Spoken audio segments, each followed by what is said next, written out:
Primeiro vamos ler 1 Coríntios 15, versículos 8 e 9.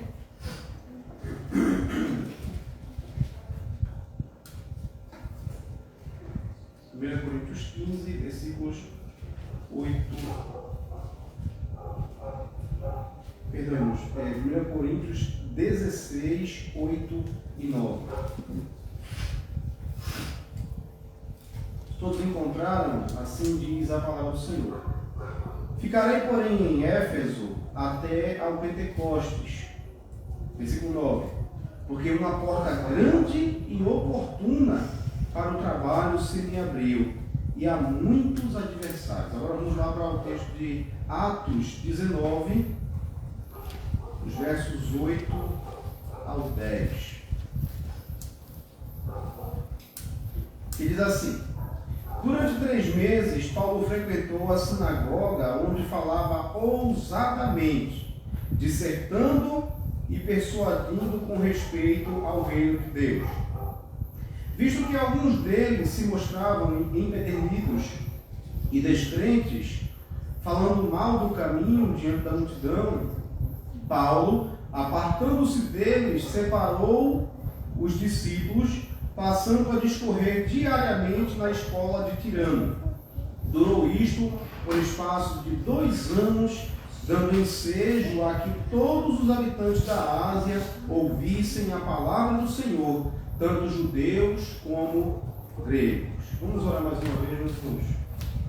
Senhor Santo e Eterno Deus, somos gratos, Senhor, por tudo que o Senhor já nos deu o prazer de vivenciar aqui na Tua casa. Já cantamos hinos em Teu nome, já Te buscamos em oração, já lemos a Tua palavra, já ficamos alegres, Senhor, com o movimento que o Senhor tem feito no meio da Tua igreja, no meio do Teu povo. E agora, Senhor, te pedimos que fale mais uma vez ao nosso coração por meio da Tua palavra. Abre, Senhor, o nosso entendimento para que nós possamos entender aquilo que o Senhor tem dito por meio deste escrito, daquilo que foi deixado, registrado por Lucas no livro de Atos e na primeira carta aos Coríntios do apóstolo Paulo. Que possamos nos apropriar dessas verdades aqui expostas e que elas venham, Senhor, a nos guiar para que possamos saber qual é a Tua boa vontade para nós. É o que nós te pedimos em nome de Jesus. Amém. Meus irmãos, eu tenho certeza que muitos dos irmãos já teve a experiência de planejar alguma coisa e tendo planejado tudo direitinho, esquadrinhou, anotou, às vezes a liturgia, irmão Evangelão, às vezes você faz a liturgia de um jeito e quando chega, às vezes esquece do texto, esquece do hino, acontece alguma coisa que sai fora do planejado. É muito comum na nossa vida, alguma coisa que a gente planejou não sair exatamente como a gente havia planejado. E geralmente, na nossa vida cotidiana, quando isso acontece, a gente tem uma tendência a achar que a gente fez alguma coisa errada, diante das circunstâncias, ou que aquilo que a gente planejou não foi tão bem planejado assim. Então a gente olha logo por um lado negativo de todas as coisas que acontecem, até pensando que não deveria ter feito aquilo, ou que deveria ter tomado outro caminho. E vocês podem ter certeza que na obra da evangelização, muitas vezes a gente se sente assim.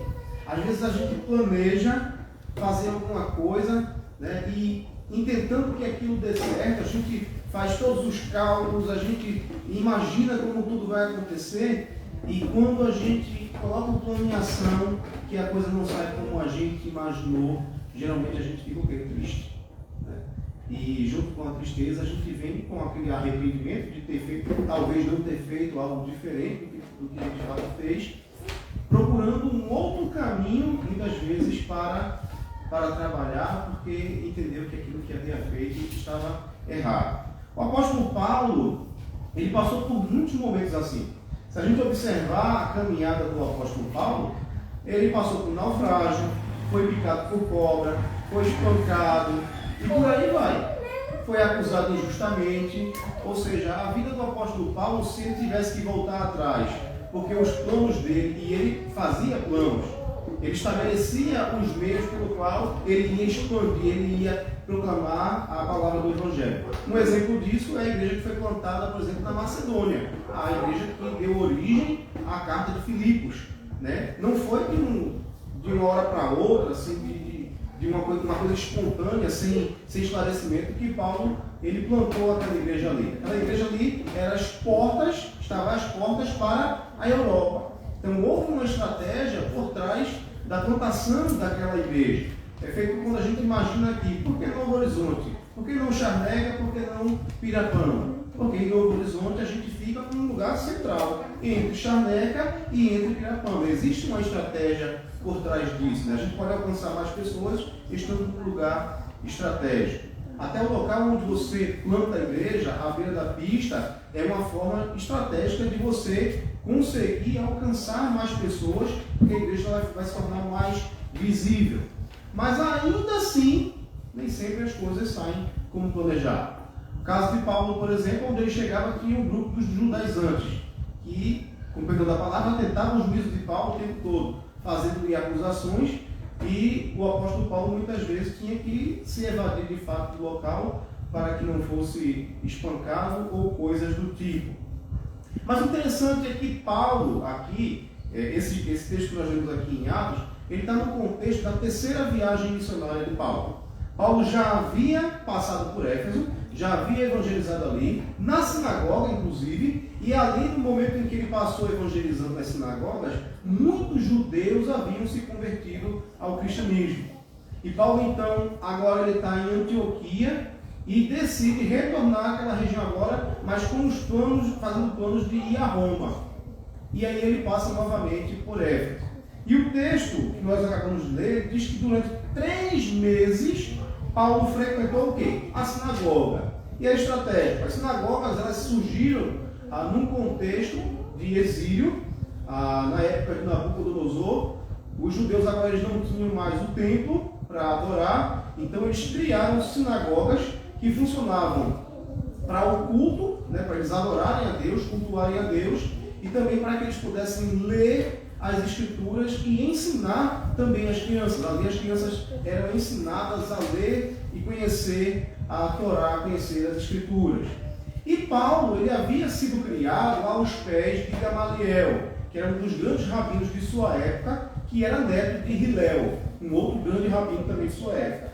Então, na sinagoga, era um local muito específico, e Paulo ele tinha credenciais que o faziam transitar livremente nesse ambiente. Ele era judeu, ele tinha dupla nacionalidade, ele era tanto judeu como romano, e ele tinha essa maleabilidade de poder transitar também dentro da sinagoga. E ele aproveita, observe a estratégia, ele aproveita e durante todos os sábados, durante 3 meses, ele faz o quê? Ele vai à sinagoga para falar de Cristo. O texto vai dizer que ele diz assim: frequentou a sinagoga onde falava ousadamente. Ou seja, e aí eu lembro que Paulo, ele não tinha medo de abrir a boca e falar da palavra do Evangelho. Sabe que ele estava ali no meio de judeus, muitos deles, obviamente, muito esclarecidos, conhecedores da lei, doutores da lei, mas ele tinha essa abertura de falar ousadamente, trazendo à luz a eles aquilo que eles só conheciam como sombras, que era aquilo que havia sido predito no Antigo Testamento a respeito de Jesus Cristo, mas que eles não tinham entendimento. E Paulo ele vai ali para quê? Para descortinar aquilo que havia sido ensinado anteriormente, trazendo a eles agora um entendimento do cumprimento de tudo aquilo que havia sido dito no Antigo Testamento e que apontava para Jesus Cristo. Mas não só ele falava ousadamente. O texto vai dizer que ele falava dissertando, ou seja, argumentando, e a argumentação dele persuadia, convencia a muitos com respeito ao reino de Deus. Inclusive a gente vê aqui qual era o conteúdo da pregação de Paulo, e é o que a gente tem dito sempre: nós não pregamos a igreja presbiteriana do Brasil. Eu, por esses dias, participei de um treinamento com o pastor Ronaldo Lidório, gratuito, estava aberto, me inscrevi, participei, sobre evangelismo. E ele falou uma coisa que uma tecla que eu tenho batido sempre: se você abrir a boca para pregar a placa da igreja, você não pregou a Cristo. O nosso intuito é fazer com que as pessoas conheçam Jesus Cristo e a necessidade de receber a Cristo para que possam ser salvos. E volto a dizer, se o irmão conheceu a Cristo aqui, mas decidiu ir para outra igreja, que seja genuinamente cristã, louvado seja Deus pela vida dele, que o Senhor mantenha firme até o retorno de Cristo Jesus.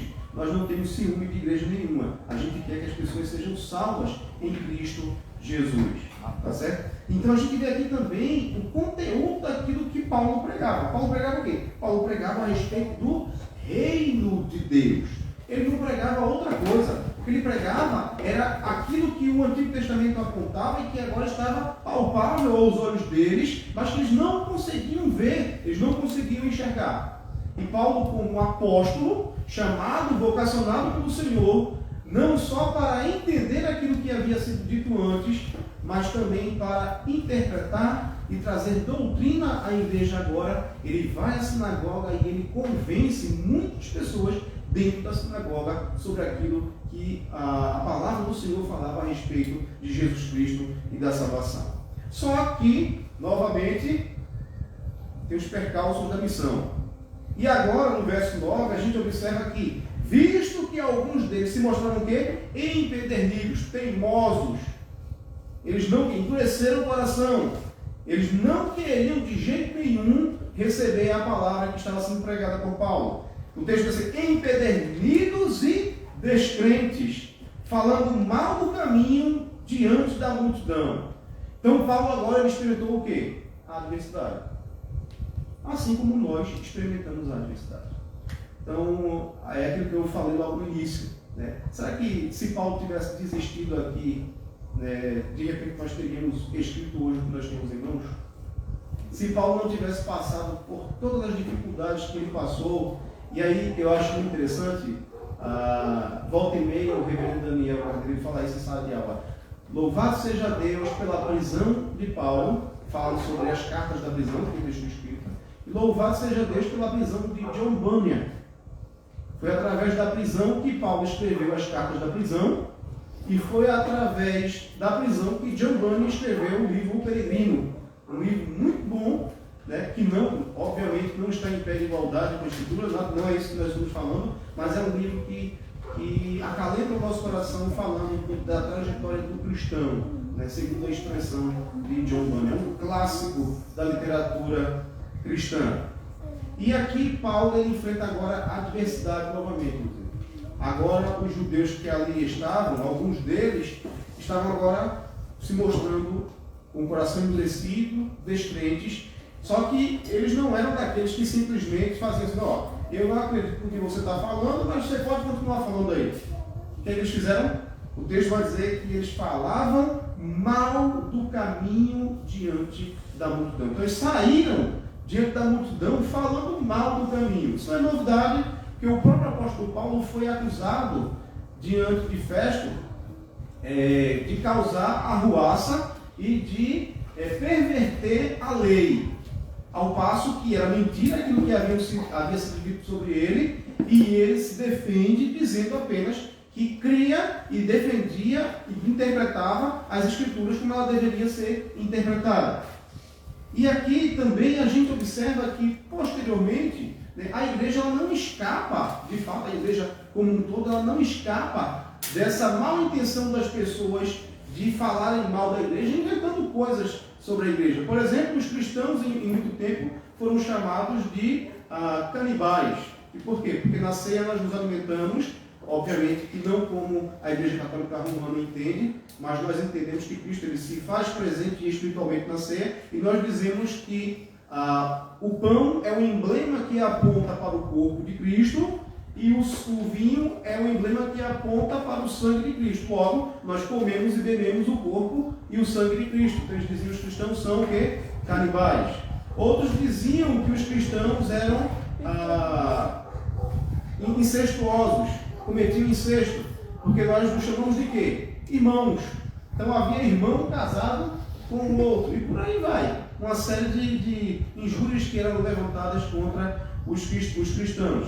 Então esses homens que se opuseram a Paulo aqui, eles não se contentaram somente em eles não receber. Eles queriam impedir que outras pessoas ouvissem a pregação de Paulo e crescem naquilo para serem salvos. E eles fizeram o quê? Eles começaram a falar mal do caminho. O caminho era a forma pela qual o cristianismo agora, os cristãos, eram chamados. E aí nós lembramos que Jesus disse: eu sou o caminho e a verdade e a vida. Então eles falavam mal de Jesus Cristo, eles falavam mal do povo de Deus. E o texto ele vai nos falar agora de uma coisa que muitas vezes a gente tem que pedir a Deus para ter, que é o discernimento, sabedoria, para saber o momento certo em que a gente deve se retirar e perguntar ao Senhor: Senhor, o que é que eu devo fazer agora? Porque o texto adiante vai dizer: Paulo, apartando-se deles, separou os discípulos, passando a discorrer diariamente aonde? Na escola de Tirano. Observem que Paulo, primeiro, eu não vou brigar. Vocês não querem crer, tudo bem. Vocês estão falando mal do caminho, eu vou me apartar. Só que Paulo ele já havia convencido muitos. E o que ele fez? Ele fez aquilo que eu julgo, irmãos, que é o principal. Eu tenho conversado muito isso com o Jane e conversei isso com os irmãos em São José do Egito nesse final de semana. Uma igreja onde o pastor, onde o líder, ele é o faz tudo da igreja, ela está destinada ao fracasso. Porque se ele cair, a igreja desaba. A nossa obrigação, o nosso dever, é por isso que eu tenho investido tempo e tenho louvado ao Senhor pelo esforço dos irmãos, pelo interesse de aprender, para que possam trabalhar na obra. Porque, imaginem, eu vou todo final de semana para São José do Egito. Imagine se numa viagem dessa o Senhor resolve me levar para morar com ele. Como é que fica a congregação? Então a gente deve contar com os imprevistos. E Paulo, ele fez o quê? Ele já havia convencido alguns e agora ele vai preparar essas pessoas para que eles possam também ser o quê? Proclamadores do Evangelho. O texto diz assim: separou os discípulos, passando a discorrer diariamente na escola de Tirano. Então ele separou aquele grupo e levou para aprender. Vamos para a escolinha. Alguns vão dizer que aqui foi fundada a primeira escola de teologia da Bíblia. Eles se reuniam ali para aprender mais sobre as Escrituras, para que pudessem pregar a Cristo Jesus. E os irmãos observem que Paulo ele tinha uma porta, por isso que eu li os dois textos, porque esse texto está muito relacionado com 1 Coríntios. Quando essa porta se fecha para Paulo na sinagoga, Paulo ele tinha a sinagoga que dia da semana? No sábado, que era o dia que eles se reuniam, e era também o dia em que a sinagoga estava mais cheia, que era o dia em que eles observavam, mas ele tinha um público específico na sinagoga: judeus. Aqui agora, na escola de Tirano, Paulo não vai ter somente um dia na semana para ensinar e para pregar. Ele vai ter todos os dias. O texto diz que ele discorria diariamente, todos os dias, na escola de Tirano.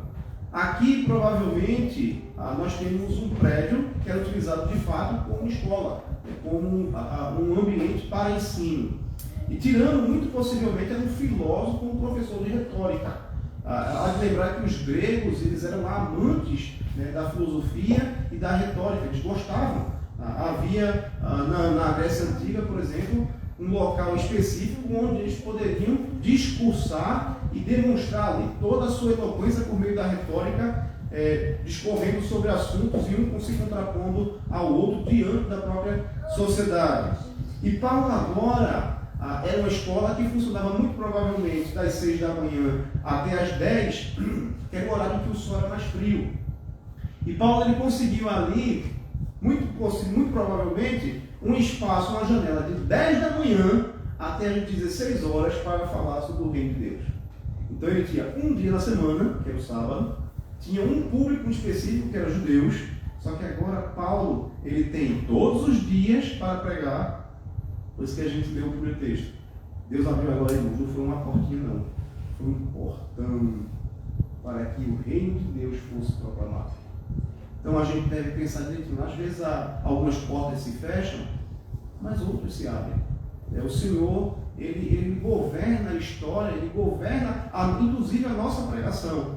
E às vezes a gente fica triste por algumas coisas que dão errado mas de repente a gente esquece de perceber que todas as coisas contribuem para o bem daqueles que amam a Deus, daqueles que foram chamados segundo o seu decreto, e que Deus ele governa e ele molda os caminhos para que a sua palavra chegue exatamente aonde ele quer. Paulo agora ele não tinha um público específico, ele pregava a judeus e a gregos. Observem agora o verso 10. Durou isto por espaço de 2 anos, dando ensejo a que todos os habitantes da Ásia ouvissem a palavra do Senhor, tanto judeus como gregos. E aí, eu convido vocês a voltar novamente para o texto de 1 Coríntios, capítulo 16, os versos 8 e 9. Paulo ele tem interesse em visitar esses irmãos, mas ele diz assim, vamos ler a partir do versículo 7, diz assim: porque não quero agora ver-vos apenas de passagem, pois espero permanecer convosco algum tempo, se o Senhor, olhem o que ele diz, se o Senhor o permitir. Verso 8: ficarei, porém, em Éfeso até o Pentecostes, porque uma porta grande e oportuna para o trabalho se me abriu, e há muitos adversários. Mesmo diante das dificuldades, mesmo diante dos adversários, mas o Senhor havia aberto uma porta gigantesca para que o apóstolo Paulo proclamasse o Evangelho de Cristo. E o Senhor tem feito isso, irmãos, na nossa vida. O Senhor tem, muitas vezes, de fato, fechado algumas portas às vezes que a gente olha e não enxerga a esperança, mas Ele abre outras portas, outras tantas portas, para que nós possamos discursar, para que nós possamos argumentar, para que nós possamos proclamar, testemunhar que Jesus Cristo é o Filho de Deus e que não há nenhum outro nome pelo qual o homem possa ser salvo da escravidão do pecado, da morte, do juízo, que não pelo nome de Cristo Jesus. E aí eu queria trazer algumas aplicações para nós hoje.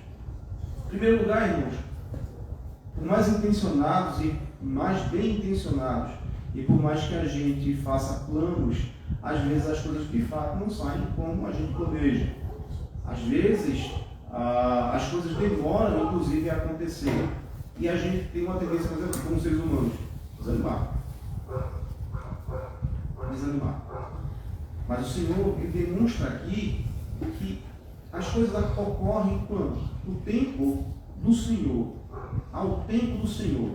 Mas que nós, como proclamadores, como veículos da palavra de Deus, nós devemos o quê? Permanecer firmes pregando o Evangelho de Cristo. Isso é demonstrado, por exemplo, quando na adversidade, Paulo resolve agora mudar de estratégia, saindo dali para não entrar em atrito com aqueles judeus que agora estavam se opondo a ele, falando mal do caminho, falando mal de Cristo, falando mal do Evangelho. Ele agora resolve ir para um outro caminho que o Senhor mesmo abriu para ele, para proclamar o Evangelho de Cristo. Isso nos leva à segunda lição. Por mais que as coisas deem errado em algum momento, nós devemos confiar que nenhum evento da nossa vida, nada que ocorre com a igreja e no serviço da igreja escapa aos atos soberanos de Deus. E o Senhor, Ele é poderoso para abrir caminhos onde talvez só existam trilhas. O Senhor é poderoso para nos conduzir, para nos capacitar e nos dar oportunidades para que nós possamos proclamar a sua verdade a todos os homens, segundo a sua maravilhosa vontade. Que o Senhor possa, por esta palavra, irmãos, nos encorajar para que estejamos firmes na pregação do Evangelho de Cristo. É o que eu desejo hoje, em nome de Jesus. Amém. Vamos orar mais uma vez? Senhor Santo Deus, quantas vezes, Senhor, nos sentimos tristes quando testemunhamos da Tua verdade e não enxergamos, Senhor, talvez um movimento que gostaríamos de ver. Muitas vezes, Senhor, não enxergamos mudança na vida das pessoas. mas, Senhor, entendemos, sabemos que as coisas ocorrem segundo o teu tempo, segundo o teu querer. E te pedimos, Senhor, dá-nos força, coragem e ímpeto para que possamos estar firmes na pregação, na proclamação da tua palavra. Porque se nós não pregarmos, Senhor, não haverá salvação. Porque ninguém pode ser salvo à parte da tua palavra, da proclamação do teu evangelho, à parte de Jesus Cristo, o Filho de Deus. Por isso, Senhor, nos encoraja para que possamos estar firmes na pregação. É o que te pedimos em nome de Jesus. Amém. Amém.